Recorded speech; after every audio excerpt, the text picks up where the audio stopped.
രജിസ്ട്രാറുടെ സസ്പെൻഷനിൽ ഹൈക്കോടതിക്കെതിരെയും CPM നേതാക്കളുടെ വിദ്വേഷ പ്രചാരണം.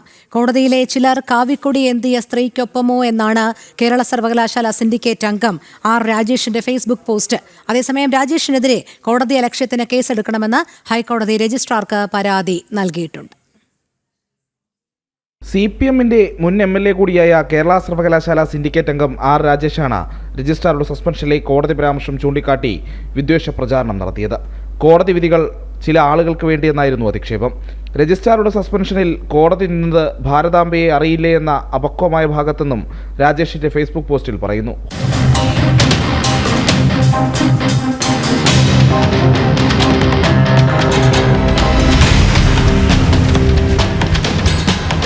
കോടതിയിലെ ചിലർ കാവിക്കൊടിയേന്തിയ സ്ത്രീക്കൊപ്പമോ എന്ന ചോദ്യവും പോസ്റ്റിൽ ഉൾപ്പെടുത്തിയിട്ടുണ്ട്. രജിസ്ട്രാറുടെ സസ്പെൻഷനിൽ കോടതി വിധി പറയും മുമ്പാണ് R. രാജേഷിന്റെ പോസ്റ്റ് എന്നതാണ് ശ്രദ്ധേയം.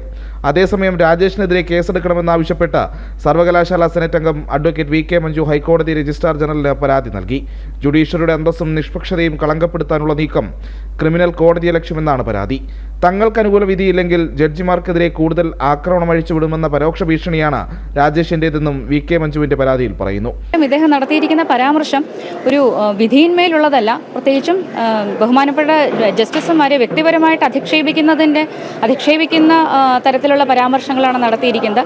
ഉറപ്പായിട്ടും അത് ക്രിമിനൽ കണ്ടംപ്റ്റ് അട്രാക്ട് ചെയ്യുന്ന രീതിയിലുള്ള പരാമർശങ്ങളാണ് നടത്തിയിരിക്കുന്നത്. ഇത് തികച്ചും ഇത്തരം പരാമർശങ്ങൾ ആരും തന്നെ ആവർത്തിക്കാൻ പാടില്ലാത്തതാണ്. രജിസ്ട്രാറുടെ സസ്പെൻഷൻ സംബന്ധിച്ച ഹർജിയിൽ തിരിച്ചടിയേൽക്കുമെന്ന് ഉറപ്പായ സാഹചര്യത്തിലാണ് കോടതിയെ അധിക്ഷേപിക്കാനും ഭീഷണിപ്പെടുത്താനും CPM നേതാക്കൾ തയ്യാറാകുന്നതെന്നും വിമർശനമുണ്ട്.